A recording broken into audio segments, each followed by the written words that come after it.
एक बार बुद्ध एक जगह प्रवचन दे रहे थे। उस सत्संग में लाखों की भीड़ इकट्ठा था। अचानक उस भीड़ में एक पुरुष खड़ा हुआ और उसने बुद्ध के खिलाफ गालियां बकनी शुरू कर दी।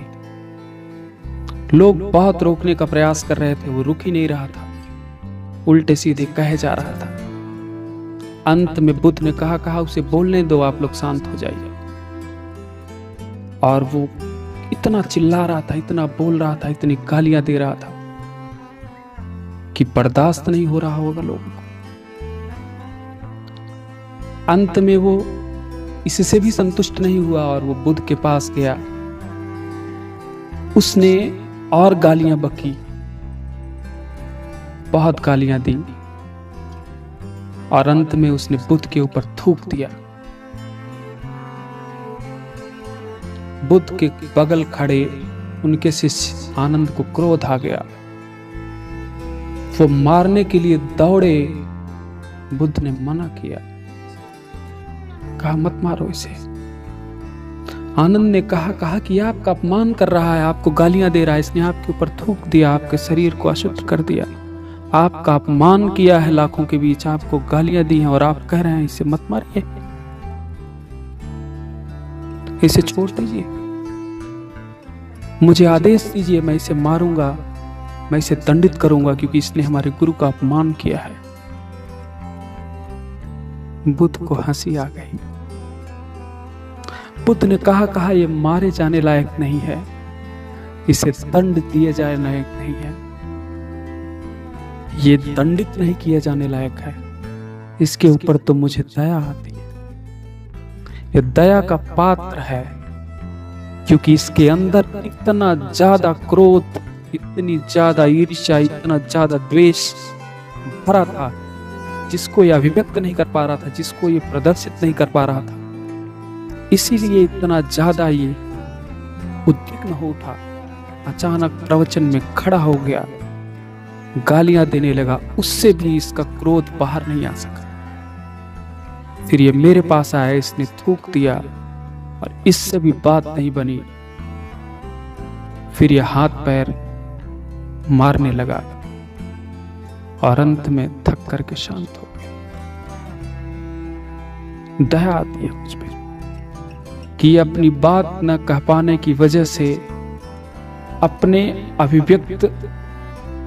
अपने आप को अभिव्यक्त न कर पाने की वजह से इसकी ये स्थिति हुई है। दया आती है मुझे। बुद्ध के इस कहानी को अगर हम देखें तो आज भी पूरी तरह से सत्य है। इस संसार में हर आदमी क्रोध का शिकार है। क्रोध व्यक्ति के अंदर दबी हुई इच्छाओं का एक अंबार है। जब व्यक्ति अपनी इच्छाएं, अपनी भावनाएं, अपनी आकांक्षाएं व्यक्त नहीं कर पाता, तब वो उसे द्वेलित करती है, वो उसे टेम्परेट करती हैं, वो उसे उकसाती हैं, जिससे उसका शरीर उसके नियंत्रण में नहीं रहता। फिर व्यक्ति उल्टी सीधी हरकतें करता है, वो ऐसी हरकतें करता है जिससे लोग ये कहते हैं कि आदमी पागल हो गया है, ये आदमी आपे से बाहर हो गया है, ये व्यक्ति क्रोध के एकदम चरम पे है। क्रोध और कुछ भी नहीं है। जो आप सोच रहे हैं, जो आप समझ रहे हैं, या जिस भी चीज के बारे में आपके दिमाग में विचार चल रहा है, उसका अभिव्यक्तिकरण नहीं हो पा रहा है, यही क्रोध है। और हर व्यक्ति यहाँ दबी हुई आकांक्षाओं का, दबी हुई इच्छाओं का शिकार है। उसे कोई ऐसा व्यक्ति नहीं मिल रहा है जहां पे वो अपनी इच्छाएं व्यक्त कर सके, क्योंकि इच्छा व्यक्त करने के बाद उसको डर है कि कहीं लोग उसका मजाक न उड़ाएं, कहीं लोग उसका लतीफा न बना दें, कहीं लोग उसको कमजोर न समझ लें। क्योंकि यहां हर आदमी की दोहरी जिंदगी है, हर आदमी दोहरी जिंदगी जी रहा है, बाहर कुछ और, अंदर कुछ और। आदमी वो नहीं होता जो वो दिख रहा होता है, आदमी वो होता है जो वो छिपा रहा होता है। अगर आप उस छिपे हुए को बाहर नहीं ले आ पा रहे हैं तो निश्चित रूप से जानिए कि आप उस क्रोध के शिकार हैं। वो क्रोध के रूप में जो आग दबी हुई है वो कभी न कभी बाहर आएगी, और जब वो बाहर आएगी तो महाविनाश करेगी, आपके संबंधों को खराब करेगी, आपके जीवन को खराब करेगी। इसीलिए क्रोध पे नियंत्रण करने से पहले अपने विचारों को अभिव्यक्त करने की स्थिति बनाएं। क्रोध पे तभी नियंत्रण होगा, क्रोध तभी नियंत्रित हो सकता है जब आपके अंदर अच्छी अभिव्यक्ति हो। इसीलिए आपने देखा होगा कि जो बहुत विचारवान व्यक्ति होते हैं, जिनका बहुत अच्छा सोशल कांटेक्ट होता है, जो समाज में तमाम तबके के लोगों से जुड़े होते हैं, उनको क्रोध कम आते हैं, क्योंकि उनको अभिव्यक्ति का एक अच्छा साधन मिलता है। तमाम लोगों से जुड़े होते हैं और वहां पे अपनी बातें अभिव्यक्त करते हैं। और जो व्यक्ति एक जगह पैक है, एक कमरे में पैक है, या एक निश्चित दायरे में बंधा हुआ है, जिसको अपनी बात कहने का मौका नहीं मिल रहा, उसकी इच्छाएं दमित होती हैं, उसके विचार दमित होते जाते हैं। जैसे आप स्प्रिंग को दबाते जाएं, और एक बार जब आप उसे छोड़ेंगे ना तो अपनी स्थिति से 10 गुना ज्यादा उछलती। सेम वैसे ही जब आपके विचार दबते जाते हैं, एक स्थिति के बाद जब आप उसकी अभिव्यक्ति की स्थिति पाते हैं, या जब आपको ये मौका मिलता है कि आप कुछ बोलें, तो आपके क्रोध का एकदम पारावार नहीं होता, 7वें आसमान पे पारा, और आप क्रोध के शिकार। हर व्यक्ति यहां क्रोध का शिकार है, और कारण सिर्फ एक है कि अपनी बात को नहीं रख पा रहा है। अगर आप क्रोध को नियंत्रित करना चाहते हैं तो एक बात कान खोल के सुन लें, आपके पास अभिव्यक्त करने के लिए जो कुछ भी है, आप उसे जरूर अभिव्यक्ति के माध्यम से लोगों तक पहुंचाइए, वरना आपको एक गंभीर मानसिक बीमारी हो जाएगी, जिसे हम कहते हैं क्रोध। अगर जीवन में क्रोध आएगा तो क्रोध से विरोध आएगा, विरोध से जीवन में अवरोध आएगा, रिश्ते खराब होंगे, जीवन खराब होगा, संबंध खराब होगा, कठिनाइयां बढ़ेंगी, क्योंकि क्रोध पाप का मूल, क्रोध सारे पापों की जड़ है। क्योंकि क्रोध आता ही तभी है जब सारे गलत विचार आपके दिमाग में कंप्रेस्ड हो जाते हैं, इकट्ठा हो जाते हैं, और आप उसे अभिव्यक्त नहीं कर पाते। इसीलिए कोई ऐसा अभिव्यक्ति का माध्यम खोजिए। अगर आप क्रोध को नियंत्रित करना चाहते हैं और आप सोचते हैं कि आपके पास कोई ऐसा व्यक्ति नहीं है जिससे आप अपनी बात रख सके, फिर आप डायरी बनाइए, डायरी में अपने विचार लिखिए। आप पाएंगे कि आप बहुत हल्के महसूस करेंगे। अब बहुत हल्के हो गए हैं, आपकी अभिव्यक्ति बाहर आ गई है, आपके विचार बाहर आ गए हैं, आप बहुत खाली हैं, बहुत शांत है, क्रोध नहीं है आपके पास। अगर आप अपनी बात को लोगों तक पहुंचाने का एक अच्छा माध्यम ढूंढना चाहते हैं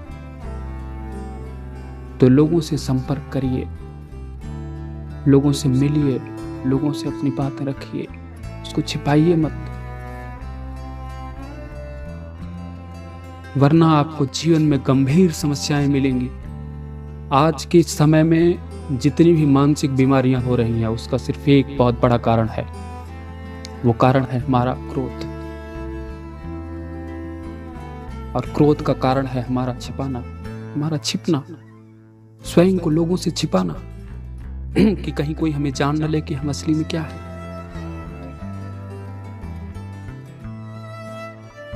अगर हमारी असलियत लोगों को पता लग जाएगी तो हमारा सम्मान कम हो जाएगा, हमारा ओहदा कम हो जाएगा, हमारे जीवन में हमारी स्थितियां कमजोर हो जाएंगी, संबंध खराब हो जाएंगे, हमारे विचार जान लेंगे लोग तो हमें सम्मान देना नहीं, हमारा सम्मान कम हो जाएगा, हमें सम्मान देना कम कर देंगे, लोग इज्जत नहीं करेंगे, लोग मेरी बात नहीं मानेंगे, तमाम तरह के विचार आते हैं दिमाग में। लेकिन मुझे लगता है कि इन सब सारी चीज़ों को छोड़ करके आपको क्रोध को नियंत्रित करने के लिए एक अभिव्यक्ति का साधन चुनना चाहिए, चाहे वो व्यक्ति हो, चाहे वो लेखन के माध्यम से हो, चाहे सोशल मीडिया के माध्यम से हो। आपके विचार बाहर आने चाहिए, आपको हल्का होना है, आपके विचार बाहर आने चाहिए। आपके विचार बाहर आएंगे, आप जैसे ही होंगे पाएंगे कि क्रोध एकदम ही समाप्त है, आप एकदम शांत, कूल। और कोई दूसरा तरीका नहीं है। आज के समाज में जितनी भी डिप्रेशन की समस्या है, जितनी भी आत्महत्या की समस्याएं हैं, जितने भी विवाद की समस्याएं हैं, उसका कारण सिर्फ क्रोध है। उसका कारण है सिर्फ अपने अभिव्यक्ति को छिपाना, इस बात से डरना कि हम जो सोच रहे हैं या जो हमारे पास है उसे लोग जानेंगे तो हमारी स्थिति अच्छी नहीं होगी, हमको लोग अच्छा नहीं कहेंगे। लोगों को बुरा कहने दो, तुम्हारा बुरा ना हो कम से कम, वरना जब तुम ही नहीं बचोगे तो ये दुनिया तो दुनिया ही रहेगी, कोई मतलब नहीं है इसका।